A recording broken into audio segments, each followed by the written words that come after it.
المغرب والكاميرون. كيف ممكن منتخب المغرب يتجاوز الكاميرون؟ شوف، للأسف بالنسبة للكابتن وليد الركراكي منتخب الكاميرون ما بيستحوذ على الكرة، وبالتالي راح تضطر انك تستحوذ. وانا بالمباريات اللي شفت فيها المغرب مستحوذ، يعني يمكن هي مباراة زامبيا اللي كانت مقنعة فقط. فراح تضطر انك تستحوذ، وبالتالي اتمنى اني ما اشوف سفيان مرابط موجود، لانه وجود سفيان مرابط اساسي راح يعطل عليك عملية اولا الخروج بالكرة باريحية والسلاسة بالتدرج نحو الثلث الامامي.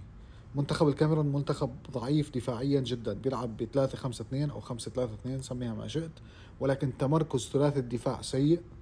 عندهم اخطاء كبيره بالتمركز، عندهم اخطاء كبيره بالتعامل مع الكرات العرضيه، عندهم اخطاء كبيره بالتعامل مع الركنيات حتى. فممكن سلاح الركنيات يكون سلاح مهم، سلاح الكرات العرضيه لايوب الكعبي يكون سلاح كثير مهم. وبالتالي ما اعتقد انه منتخب المغرب راح يواجه مشكله بالثلث الامامي الا نفسه. مشكلتك الوحيده راح تكون نفسك، انك تضيع فرص.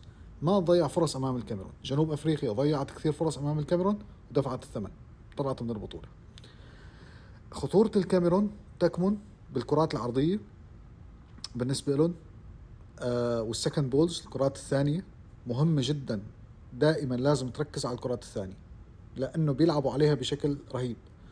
عندهم كوفاني المهاجم هذا الصغير اللي عمره 19 سنة، مميز جدا بالكرات العرضية بالتعامل معها، بسجل رأسيات كثير. فهو لاعب مميز، لازم يكون في انتباه من نايف أقرد وجواد ليامق وأدم مسنة لهذا اللاعب، ايا كان اللي راح يلعب، طبعا جواد ليامق او ادم مسنة ايا كان. ولازم انتباه ايضا من الاظهره حكيمي ومزراوي لموضوع انه ما يخلوهم كثير يرفعوا كروسات بالهجمات العكسيه، بالمرتدات، لانه هن بيلعبوا على الهجمات العكسيه.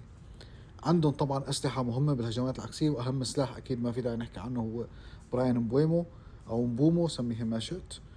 خطير جدا، سريع جدا، الكل بيعرف قدراته مع مانشستر يونايتد والكل شافه بالبطوله. ايضا لاعب متالق. بليبا هو اهم لاعب واقوى لاعب عندهم بنص الملعب. هذا اللاعب راح يسبب مشاكل كبيره، وبالتالي صيبري، خنوس، ايا كان راح يلعب كصانع العاب بالنسبه لمنتخب المغرب. للاسف غياب اوناحي راح يكون مؤثر بهذه المباراه، ولكن ايا كان لازم تكون حذر جدا بالتعامل مع هذا اللاعب، ولازم تقدر انك تتجاوزه. خطوره منتخب المغرب كانت دائما عن طريق الجناح اليمين بمعظم الاحيان، والزلزولي طبعا اكيد بقدم مستوى كبير، ولكن بتمنى هدوء اكثر بالجهه اليسار بالتعامل مع اللمسه الاخيره بالثلث الاخير. لازم تستغل الفرص من شان ما تدفع الثمن اللي دفعته جنوب افريقيا. جنوب افريقيا لانه ضيعت فرص كثير ودعت البطوله امام الكاميرون، مع انه خلقت فرص كثيره وخصوصا الشوط الاول. فوستر ضيع جنوب افريقيا.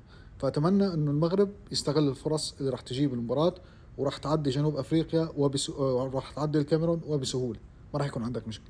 منتخب الكاميرون مش ذلك المنتخب القوي او الرهيب يعني، لا، منتخب تقدر تتعامل معه، سهل التعامل معه، ولكن لازم تعرف تلعب معه صح. لما تستحوذ ما تخلي استحواذك سلبي، علي الرتم، علي الإيقاع، خصوصا أول مباراة. أعمال ضغط عالي صح، بالضغط العالي الصح رح تجبرهم يعملوا أخطاء بالخروج بالكرة. ومثل ما بيقول يورجن كلوب، أفضل صانع لعب هو الضغط العالي. فإذا بديت المباراة أول 10 دقائق ربع ساعة عامل ضغط عالي على منتخب الكاميرون رح تخطف لك هدف 100%. والمغرب عنده الأسلحة اللي قادر يخلخل فيها الدفاع الكاميروني ويتأهل بإذن الله. بس أتمنى تشكيلة تكون بونو، حكيمي، مزراوي، أقرد، ليامق أو مسينا. أعتقد مسينا اللي راح يلعب، ولازم ينتبهوا الاثنين هذول لأنه عملوا بعض الأخطاء الكارثية قبل يعني. فالجماهير بتسامح، ولكن مباراة اليوم أو بعد يومين ما راح تسامحك عليها.